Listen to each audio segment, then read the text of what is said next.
Welcome to Teaching Brewed. Today's topic is project-based learning. Ooh, fun one. Yes, everybody loves to get their hands into a project. And, it's something that the kids often get really engaged in. The teachers can have a lot of fun with. Absolutely. So, first thing I want to talk about actually is the definition of project-based learning. So how would we define project-based learning? Yes, because project-based learning is very different from a project. Mm-hmm. So, an actual definition that we have, one of the major definitions that we have from online, is an approach to learning focusing on developing a product or creation. The project may or may not be student-centered, problem-based, or inquiry-based. So what you're telling me is that it does not have to be inquiry-driven. No, it doesn't. So if you are a teacher that has, you need to put a bit more guidance in, a little bit more leading of your students down the garden path, you can do that. And that can still be a project-based learning unit. Perfect. All right. So the next thing we really want to talk about is how we can basically clearly kind of draw the difference between a project and project-based learning. Yes. Key differences there. Yes, there is. So, and they're big. You get to make sure you understand what the two are. So that way you make sure you're not going down the path of the project instead of a PBL based. Right. So is there an easy way to sum that up? I think in a nutshell, a project is often a one-off task. It typically won't involve several other disciplines at once, versus a project-based learning can involve several subjects at once, and it typically leads to the project-based learning typically leads to a larger, broader, kind of huge understanding. Okay. A project may simply cover one or two outcomes if you're an outcome-driven school. Project-based learning might cover multiple because you can see the student's progress throughout a journey. So when we were kids and we were, building dioramas for social studies units, that would have been a project, not project-based learning? Exactly, because that's a one-off situation. And so you might have the diorama in PBL, but it might be one part of the whole, the broader task. Okay. So I guess there are a few things if you want to dive into the project-based learning that you need to think about before you actually get started. Well, what are they, Mindy? Tell us about them. For starters, why? Why would a project be the best use of your time? As a teacher, you've got a lot of demands on your time. You've got a lot of demands in terms of curriculum and how much time you're devoting to the various pieces of your curriculum. Absolutely. And if you're deciding to go down the road of project-based learning, well, there's some extra time that's going to be involved in that, which means you're going to have to take it away from somewhere else. So that's the first thing. Yeah. Why a project? The second thing is, how are you going to manage the project? Because, when you've got your 20, 25, 30 kids running around the room, all working on something, it's going to be a little bit chaotic. Yeah. And I think you need to be okay with that chaos in the context of PBL. I mean, it's the kind of thing where it's less traditionally structured. You don't have much of the talking head from the teacher. You might have mini lessons, like a quick, hey guys, in order to do this next project, you might need to understand what the word dialogue means. Here's what dialogue means. Let's take a look at a couple of stories that have some dialogue, and then away they go back to the project, or back to what the tasks they're doing. So there might be a little bit of direct teaching, but it's not going to be as formal as the traditional classroom would imply. And it's going to be much more targeted. You may only be doing that with a certain group of kids. You're going to be small grouping it up in the front of your classroom or in that space that you need a small group. And you might have a small group with a group of kids who haven't quite mastered it again. Yeah. So then the third question is, this is the big one. How are you going to assess student knowledge?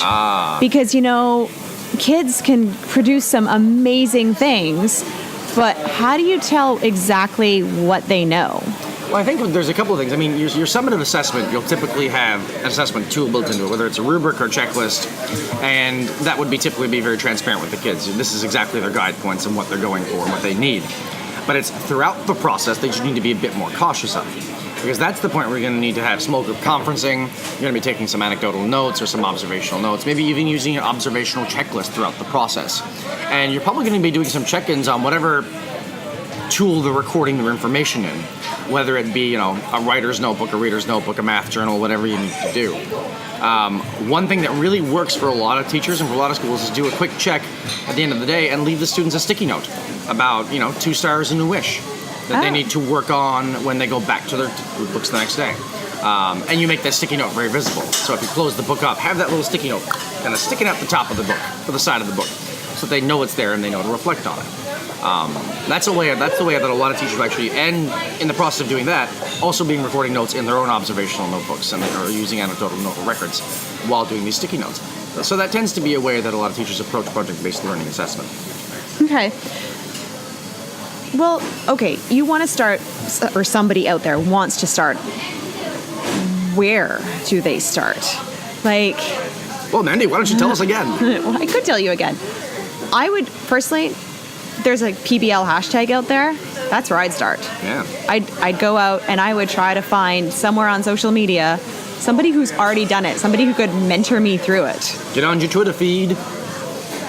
Or Google Plus or Facebook. There's some Facebook groups for teachers that do project-based learning. But Mandy, Facebook is meant for social media, not for learning. I know, but it's one of those things where sometimes the line blurs.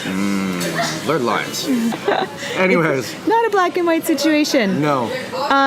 The other piece of advice I would actually give is there's actually a lot of pre-done PBL units out there. There are, yeah. Don't reinvent the wheel the first time round. No. Go with something that's already out there. Try it out, especially if you're on your own. Yeah. If you're working with a team of people, well, then you're sharing the workload and maybe you do want to try things out. But, learn from somebody else's mistakes. Go out, try their unit first, and then tweak it to fit your needs. Or try it, or take a look at it, read through it, and go and read and tweak. And kind of go, yes, this works in this way for my population. So that way you've already got a really, really strong foundation for what you're doing, and you can go with it from there. Yeah.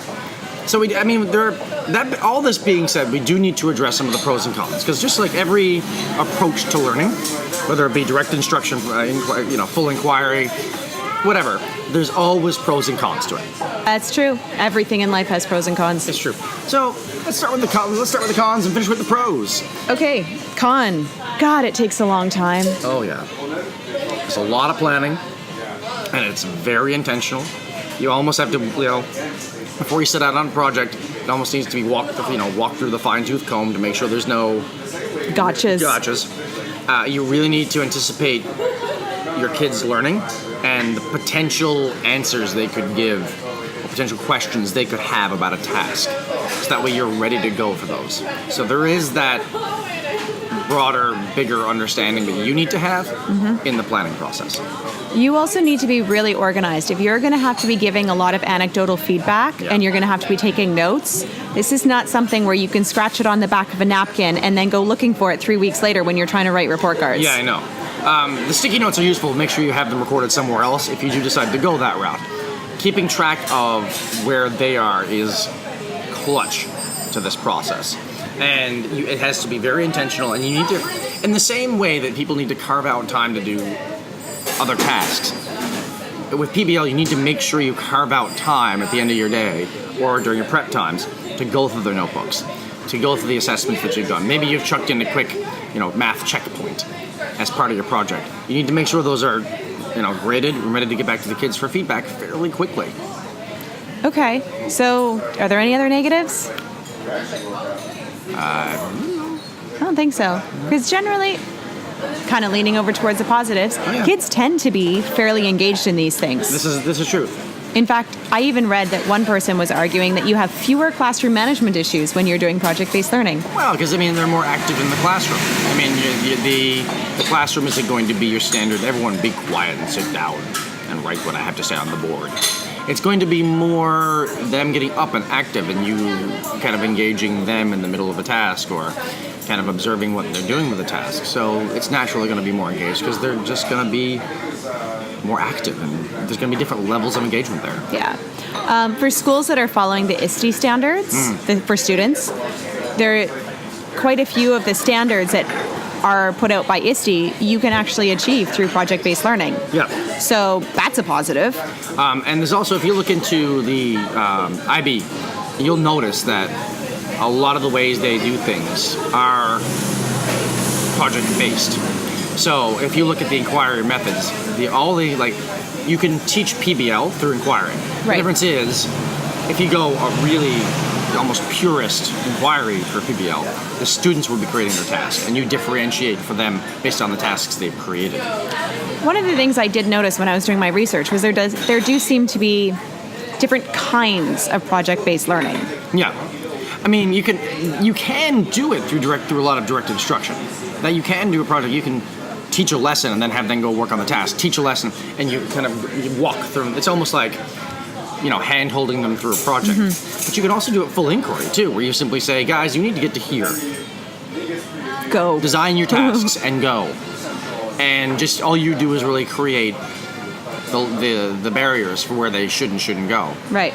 To make sure and make sure, and you got to kind of flip them back on task if they get off task with a project they're doing, or with or an activity they're doing that they've designed.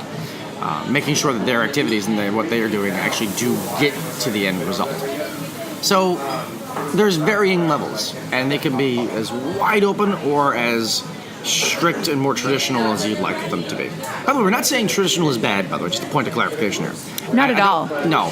I mean, I know I'm probably coming off like it is. It's not. It's just a different way of doing it. It's a different style. That's all it is. And as with all of these methods, some students do much better with having project-based learning. They do. Other students do much better with a traditional classroom. Exactly. They need more structure. Yeah. And only you know how your students are going to behave and how they're going to react to things. Exactly. All right, so that's our the gist of PBL. We hope you guys have a great day. So yeah, and Happy projecting. happy projecting. Bye.